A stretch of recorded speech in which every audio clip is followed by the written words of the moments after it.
Entre Quentin et la mère de ses enfants, l'amour n'a pas suffi. Il y a eu une scission, je pense. Enfin, voilà, c'est simple. Hein. Je sais pas comment j'aurais réagi. Le fait de voir quelqu'un tout le temps en fauteuil roulant, alors que on l'a connu debout, actif, à prendre les devants. Enfin, il y a eu le fait de pas pouvoir surmonter le handicap. On en a ramené 3 chacun. Quentin et la mère de ses enfants se sont séparés il y a 9 mois maintenant, d'une décision commune, après 14 ans de vie ensemble. Ok. Adrien, papa, bonne nuit, fais bon. Je t'aime tout mon cœur, je tout le monde sur mon cœur. Je pense à toi. Adrien, papa, bonne nuit, fais bon rêve. Moi aussi, je pense tout le temps à toi. Et moi aussi, je te garde dans mon cœur. Et moi aussi, je t'aime de tout mon cœur. Allez, bon, gros bisous, mon chéri. Je t'aime. Le jeune homme vit désormais isolé, à 2 heures de l'île où habitent ses enfants. Par la force des choses, je ne peux pas les voir plus du fait de la distance. Si je pouvais les voir plus, en effet, j'aimerais bien, quoi. Mais une rencontre a changé le cours des choses. Salut.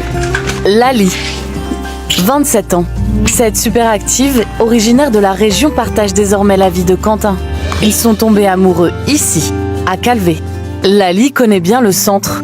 Elle y exerce depuis 2 ans en tant qu'aide-soignante, dans le même service que Quentin.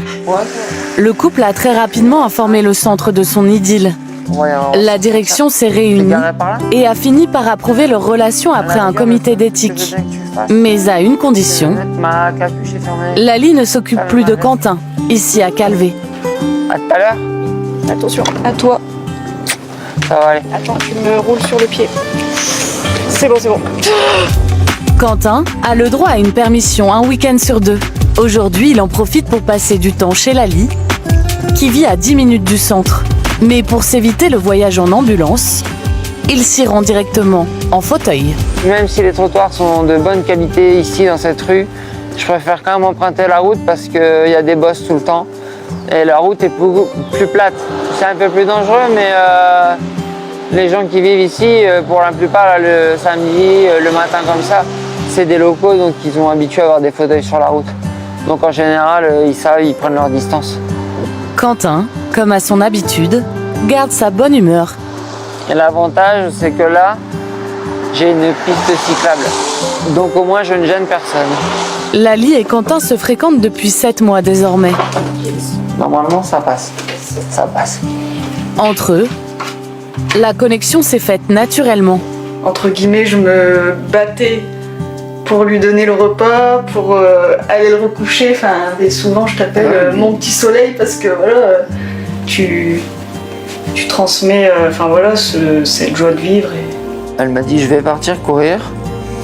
Et si tu veux, on peut se retrouver à tel endroit qui est juste à côté du centre, mais un peu plus isolé. Et j'ai dit, bah ouais, d'accord. Et en fait, je l'ai retrouvé là-bas. Et au départ, en fait, on a discuté. Et après, il y a eu un bisou, il y a eu un rapprochement. Et puis, c'est de dépêcher de reprendre sa course et moi de repartir Ni vu ni connu. à l'intérieur du centre, quoi. Ouais, voilà. Oui. Il faisait très froid. Très froid. Oui. Quentin et Lali ont réussi à créer une intimité. Mais là aussi, la tétraplégie impose ses limites. Aujourd'hui, il leur est impossible d'avoir... Dans l'acceptation, je pense quand même que ça a été l'une des choses les plus dures à intégrer, à accepter, de ne plus pouvoir avoir de vie sexuelle ou de rapport sexuel, tout du moins de ressentir quelque chose. Lali, vous avez l'impression de faire des sacrifices?